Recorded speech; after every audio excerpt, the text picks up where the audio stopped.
Alors, pourquoi cette exposition? Le choix d'un sujet populaire, un sujet qui n'est pas toujours traité à travers les fonds patrimoniaux, et on a la chance d'avoir dans notre fonds patrimonial quelques documents, la presse de l'époque, des menus, des livres de recettes, qui nous permettent d'aborder une période assez longue du début du XXe siècle jusqu'à aujourd'hui. Vienne est une destination touristique, on va dire 3 étoiles, puisque pour reprendre les canons d'un célèbre guide, d'abord en plus nous on parle 3 étoiles ou d'un triptyque, puisqu'on a le patrimoine, l'histoire et le terroir. Le terroir, c'est la gastronomie. Donc c'est Fernand Point, certes, c'est la gastronomie, ce sont les producteurs, les maraîchers, et c'est bien sûr le vin, puisqu'on est quand même la porte d'entrée des Côtes-du-Rhône septentrionales. Et c'est tout simple, si on regarde sur une carte, Vienne est pile à mi-chemin entre Paris et la Méditerranée. Mais la Méditerranée, à l'époque, c'était surtout la région de Nice, Cannes, Menton, jusqu'à la frontière italienne.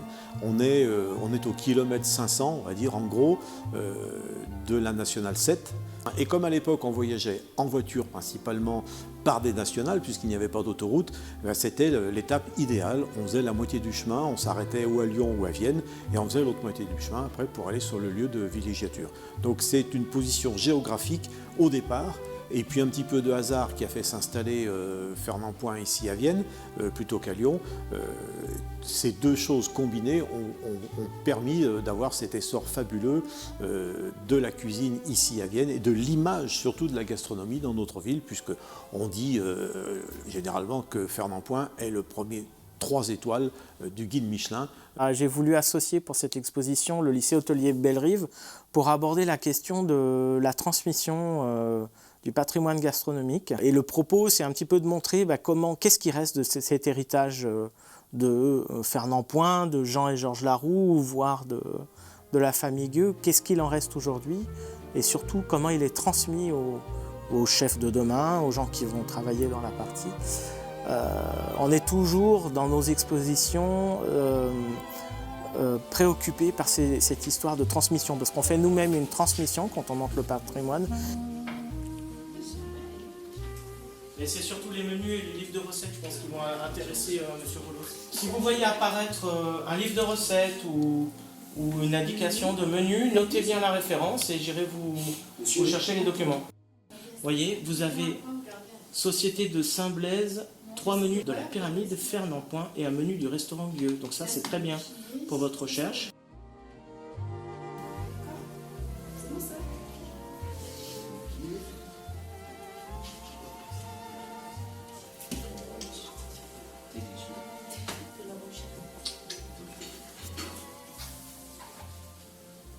Ça y est, vous avez trouvé? Je vais aller vous chercher ça. C'est parti.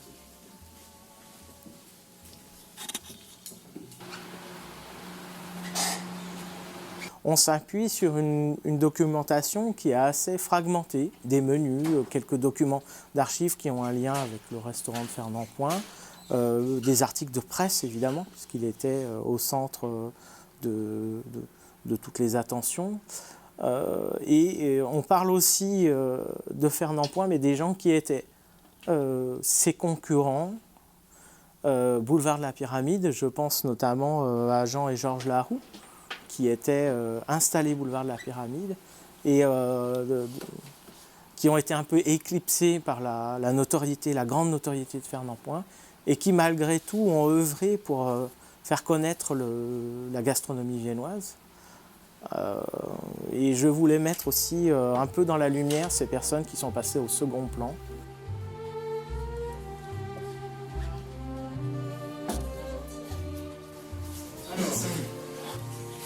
Voilà, donc il y a 2 boîtes archives dans lesquelles il y a des menus de Fernand Point, donc il va falloir fouiller un petit peu.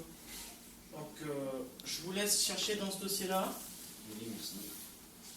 Les filles, vous regardez, vous prenez connaissance des 2 livres de recettes. Alors Fernand Point, une légende, c'est-à-dire que non seulement il était au sommet de la gastronomie française, mais ce qui reste de lui, c'est aussi son rôle de formateur pour des grands chefs On va citer surtout Paul Bocuse, qui est bien connu de tout le monde. On a toute une génération de chefs qui passent chez Fernand Point et qui sont en quelque sorte ses héritiers. Mousse fondante au fromage blanc et coulis de pêche. Un grand chef est aussi un homme physiquement imposant, avec un caractère assez truculent. Donc c'est une figure qui est à la fois légendaire, à la fois tutélaire pour l'histoire de la gastronomie, je dirais même internationale, puisque la renommée de Fernand Point permet à Vienne de sortir de l'anonymat. Des têtes couronnées, des célébrités du monde entier viennent manger chez lui, et la presse étrangère s'intéresse au restaurant et à Fernand Point, et donc parle de Vienne. Et donc c'est un moment où on peut situer Vienne sur une carte.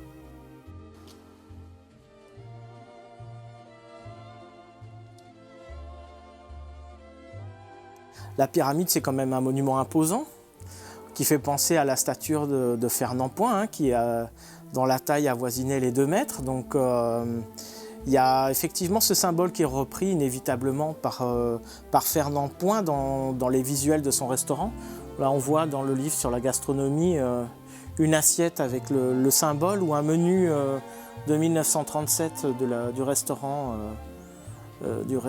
Point avec la pyramide. Et puis évidemment, Fernand Point a baptisé son restaurant de la pyramide.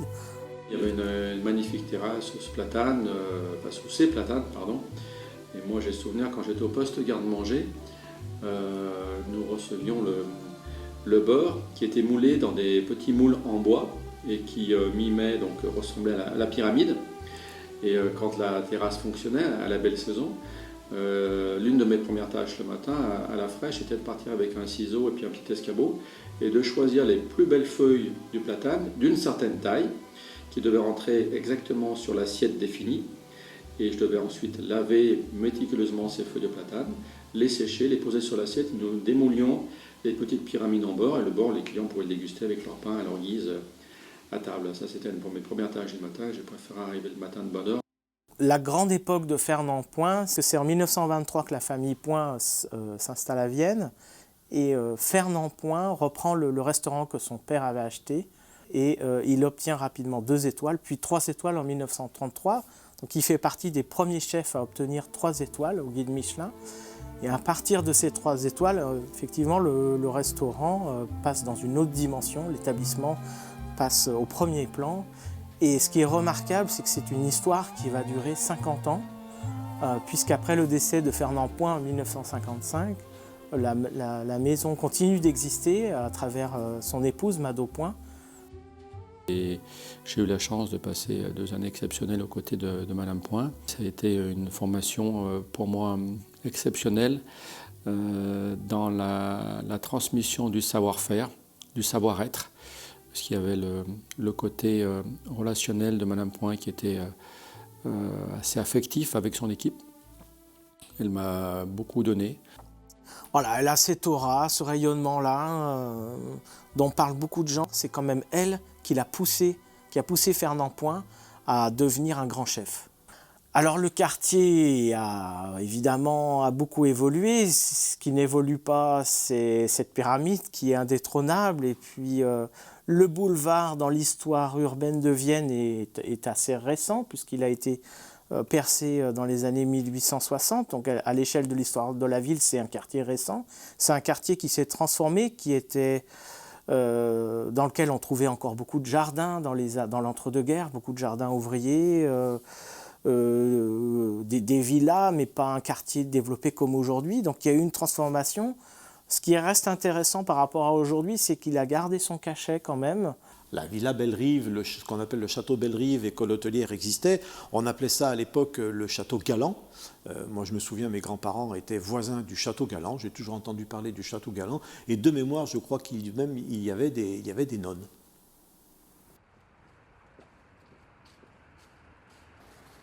En fait, c'est devenu un lycée hôtelier avec la transformation, au moment de la transformation complète de ce quartier. Ça s'est fait petit à petit. Beaucoup de travail. Hein. Nous sommes complets. On devra avoir un ambassadeur de la cuisine, M. Gérardon. J'ai mis au tableau les consignes, j'organise toutes mes denrées, tous les matériels. Donc vous voyez tout de suite avec les serveurs sur quoi c'est dressé. C'est important pour que vous ayez une idée de votre dressage. Et vous utilisez vos documents et vous communiquez. Le menu pour aujourd'hui, c'est le menu pyramide. Allez, bon courage à tout le monde, go! Boulot, hein, allez, toutes vos denrées, Thibaut.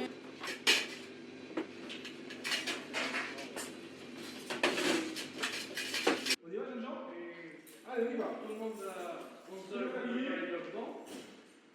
Allez, midi, tout le monde à la fête.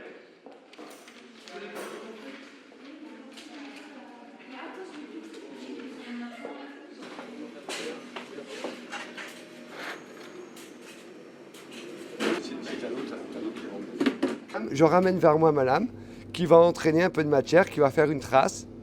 Et ça s'appelle festonner. Donc là, C'est une question d'esthétique. c'est que de l'esthétique. Mais la cuisine, la cuisine du début du siècle, etc., c'était basé sur l'effet. C'est joli. Des plats festonnés, c'est-à-dire des plats où il y avait autant de temps en décoration. Sur les sucrés, etc., c'était énorme, tout ce qu'il y avait en décoration.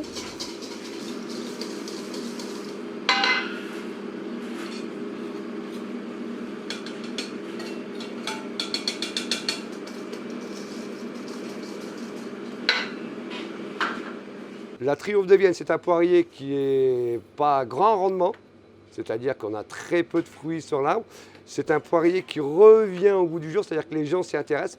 On va pocher le fruit, on va le cuire, pocher dans du vin de la région, sucré, aromatisé, épicé. Le vin sucré va réduire et après on va les rôtir, c'est-à-dire qu'on va donner une pellicule brillante avec ce jus qui a été réduit. Est-ce que vous avez une cuillère pour goûter votre sirop, les demoiselles, là? Goûte. Tu goûtes? On goûte, on me dit le goût, le parfum que tu as donné. Maintenant, on verra. Dans le bistrot. J'arrive. Donc ça trace, on décante, on va y incorporer notre colle alimentaire. Trop fort, c'est-à-dire? Ah, si ça a bouilli, il n'y a plus d'alcool, hein. On parfume au marron quand c'est froid. Le froid multipliera par 3 ton parfum. D'accord? Le poivre, on va prendre une planche et je vais y faire une incision, une assise. D'accord?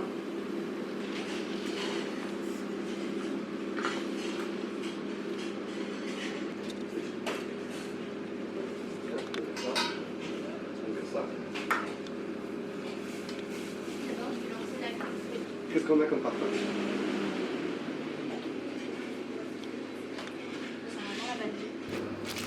Comme au magasin, comme en parfumerie. Ça, ou ça. C'est comme dans un plat. Donc là, on a du poivre. Donc là, lui, pour qu'il écrase. Comme ça, là, tu vas avoir ton parfum. D'accord? Allez, ça, on transfère. Et 100. 100 là maintenant. Donc maintenant, c'est bon, c'est prêt. Tiens. Thibaut, c'est bon? Je vous ai lavé les poireaux. Les poireaux dans la cuisson du poulet. C'est là, comme ça, on va dessécher ta panade.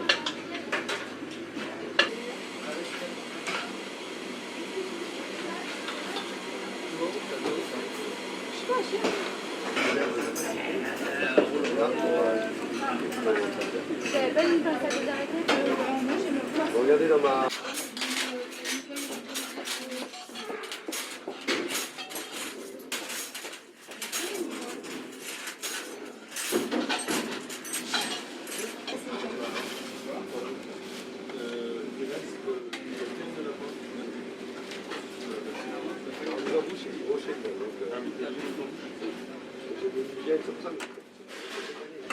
Champagne, c'est quoi? Brut, ça veut dire qu'il n'y a pas de sucre. Mais c'est quoi du champagne? C'est un vin blanc.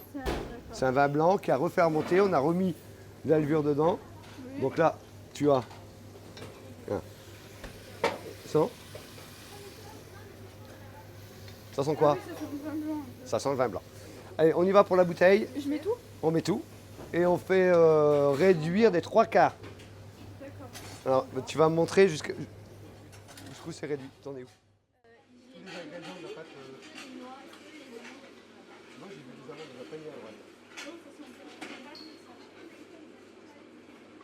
Si, j'en vois là-bas, regarde.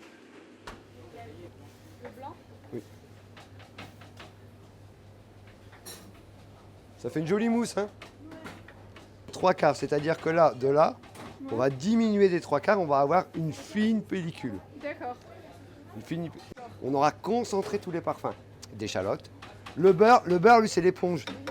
On va réduire et après, on va mettre un bouillon de poisson. Ok?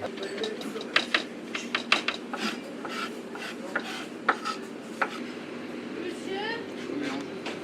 Ça marche le chaud ou pas les blancs?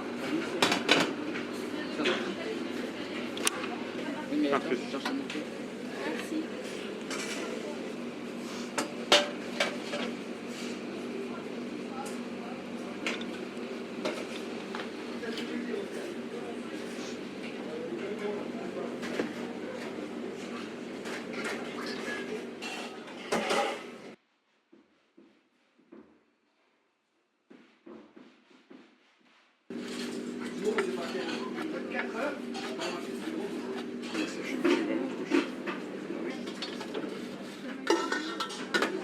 Ajouter les œufs, le beurre pommade.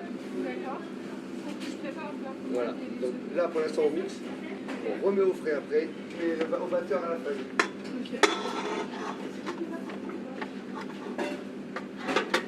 Ça se fait au batteur, ça. On va avoir du beurre pommade.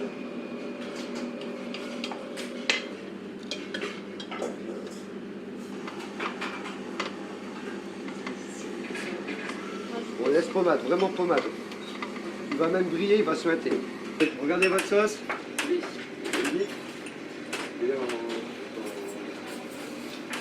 Alors, vous allez commencer cette sauce. Bah, la réduire déjà. Voilà. Voilà, nappe. Tu fais ça avec ton doigt, tu la tu vois. Oui, voilà ça. C'est sirupeux. Donc maintenant, qu'est-ce qu'on a fait? On a concentré le goût du vin blanc, de l'échalote, et on voit qu'il y a du beurre, toujours beaucoup de beurre. Hein. Là, tu as ton bouillon de poisson. On va remouiller avec le bouillon de poisson et on recommence la réduction. Oui. À Moire du Fond.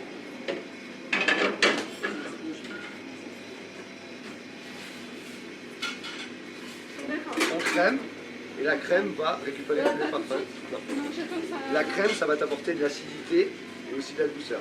D'accord.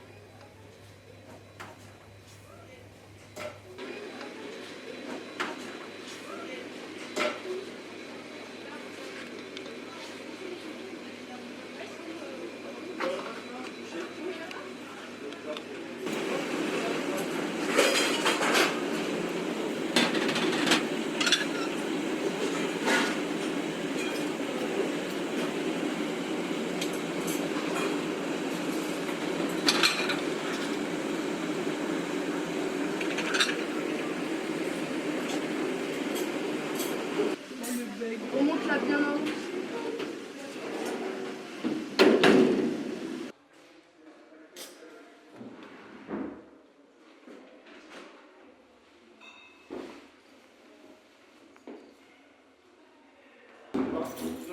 Non, mais parce que je vais faire le pliage. Et je vais. Tu pourras pas tout faire, mais enfin déléguer, tu pourras pas tout faire. Sablé, diamant, au noix et amande. Tu vois la consistance? Voilà. On goûte. Là et là. Ça doit prendre là. Que le sel revienne là. Est-ce qu'il y a assez de sel ou pas? Est-ce que tu as des goûts qui ressortent ou pas? C'est parti.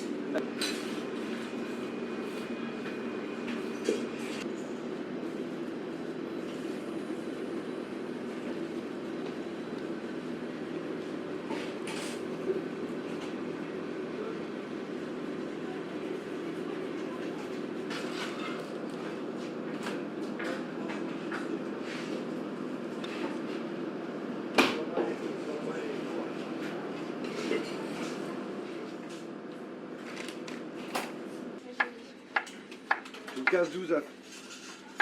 Oui.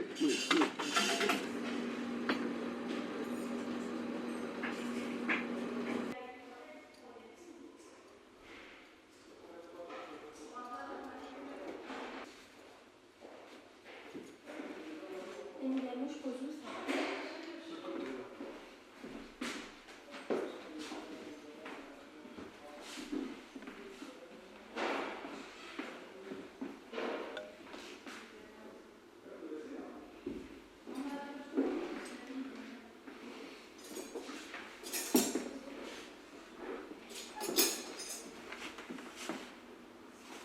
Mise en bouche. Entrée. Là. D'accord.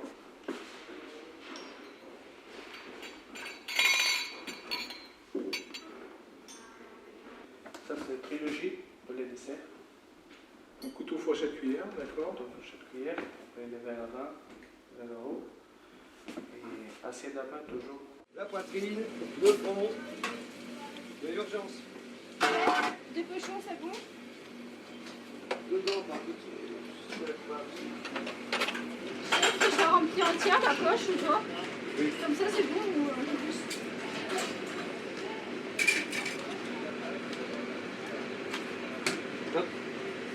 D'accord. C'est une mise en bouche, hein. Donc ça va définir la grosseur Ouais, de de mon cylindre. Attention, garde-le en hauteur. ton truc. Comme ça, lui, il pose, il n'est pas dedans. D'accord. Allez, et on fait un sol à corde. Voilà. Tu vois, on a quelque chose de joli. Et il est fermé. Et là? Si tu as peur, tu fais un nœud avec ton fil. Et maintenant, on met ça dans un bac gastro-perforé, des mille fours en vapeur.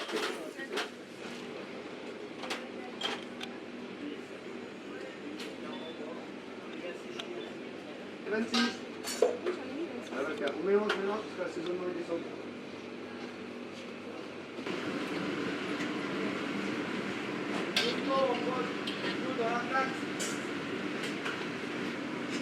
Alors là.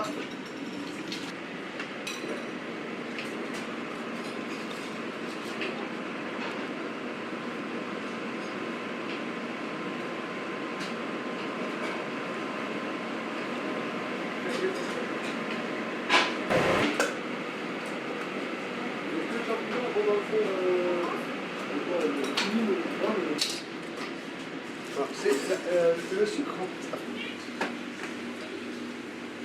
Regarde. On va mettre ça au bain-marie et après ça va venir à trancher. Allez,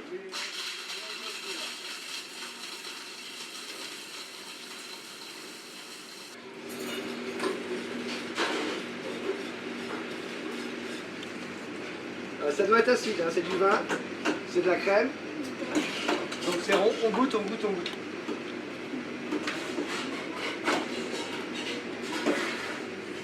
C'est mauvais, hein? Ah oui que c'est bon. Bah c'est un peu, c'est au champagne quand même, hein?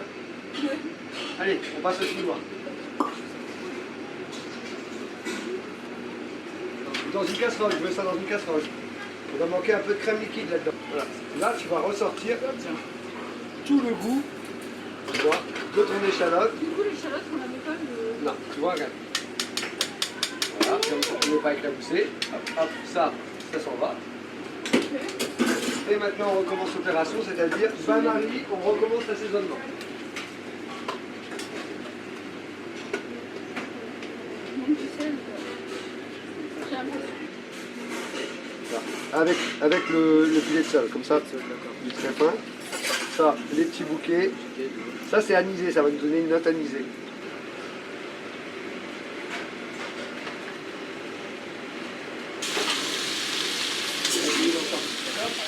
Vous dressez une table, vous respectez bien le protocole, l'ordre que vous a donné Emiliano, d'accord?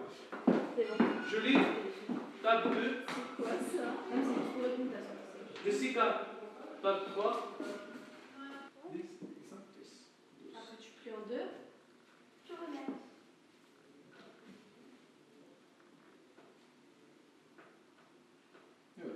D'accord. Allez!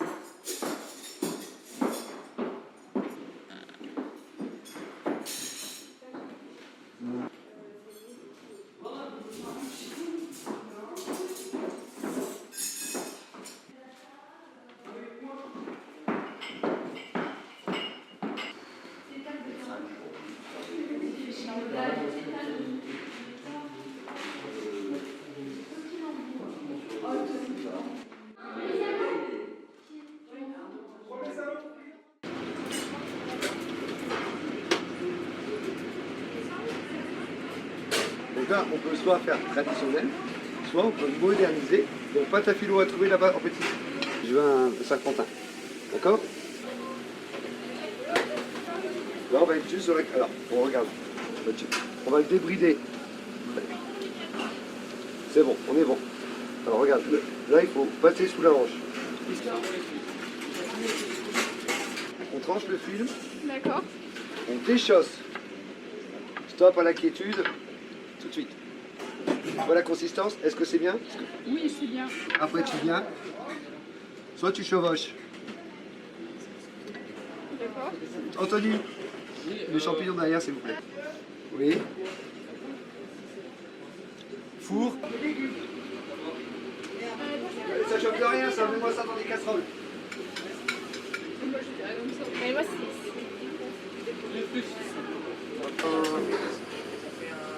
Et les becs et la viande. C'est maintenant que ça devient poulet creux.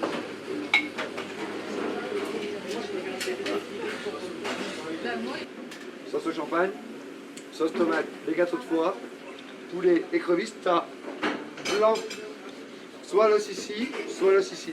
T'as les deux, t'as de la cuisse et du blanc. Hein. Gratin dauphinois, pané. Pané, c'est une ancienne carotte.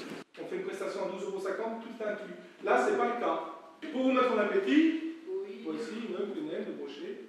Sauce champagne, d'accord. J'annonce au menu, je prends la commande du vin. Est-ce que c'est clair et net pour tout le monde? Ok, monsieur. Donc, no stress. Hein. On va mettre à mi maintenant. C'est les smooths, ça.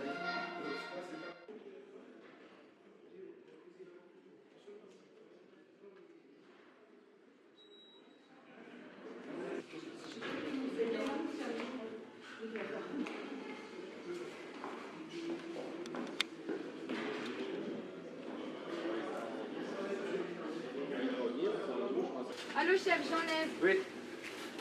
Ça reste combien à faire? Allez, j'attends 3.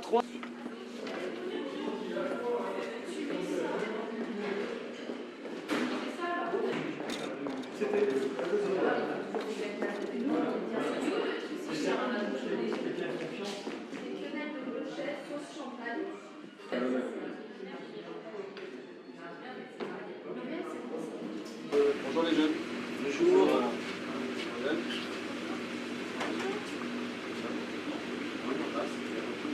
C'est quoi ça qui est affiché là?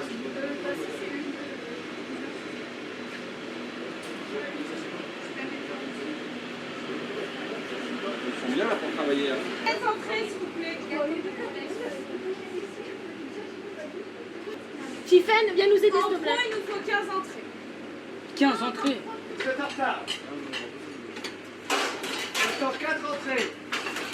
J'en ai 3 derrière, 2 derrière, 3 derrière. Vous enlevez 4. Allô, chef, j'enlève. 8. Ouais, il passe à quoi? Champignon, moi champignon, oui, chef.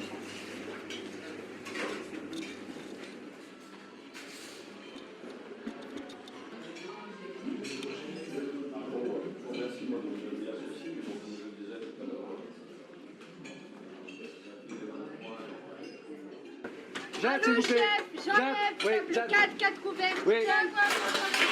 C'est parti, on y va. Allez. Merci.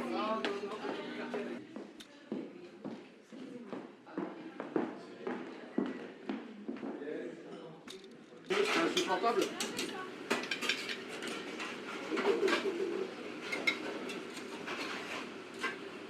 Bon, on va encore passer un moment difficile là. Anthony, Ouais.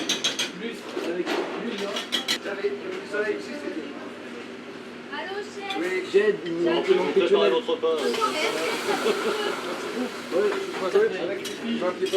Voilà. Dépêchez-vous, jeunes gens, dépêchez-vous. Posez sur le plateau.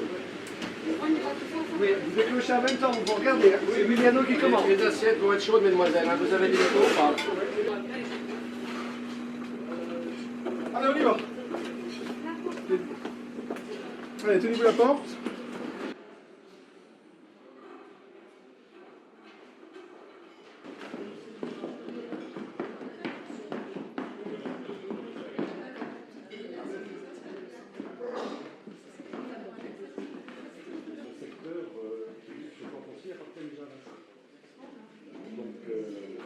Ça va plus vite, ça va plus vite. C'est l'endroit qui leur rapporte le plus en matière de péage. Donc c'est un peu conditionné. Les 50% sont un peu conditionnés aussi, c'est l'échange en chaleur. J'en change pas.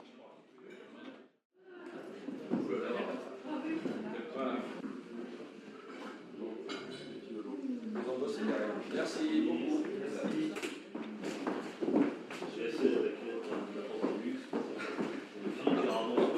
Que votre écran, j'ai rien fait.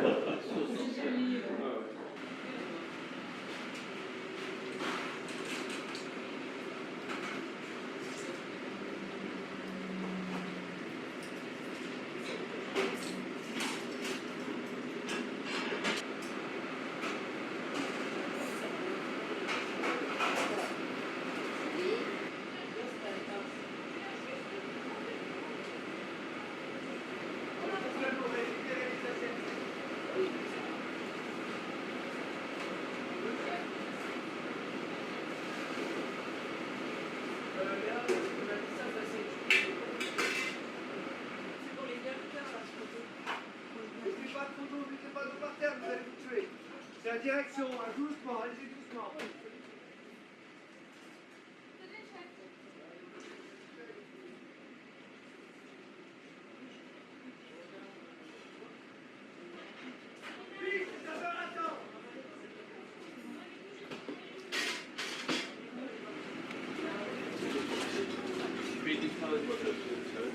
Allez, vous embrassez la direction. Allez, Marie-Amélie, allez.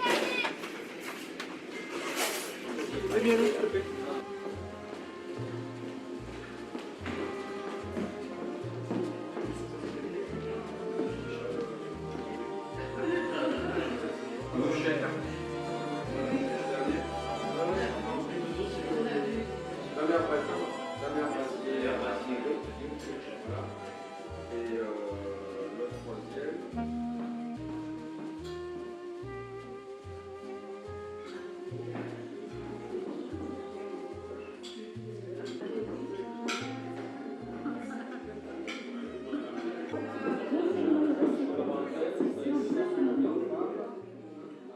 D'abord, quand on arrivait dans la cuisine, il y avait son portrait, une très jolie photo en noir et blanc, un petit vase, et tous les matins, une rose fraîche. Tous les jours, elle était changée, l'eau et la rose.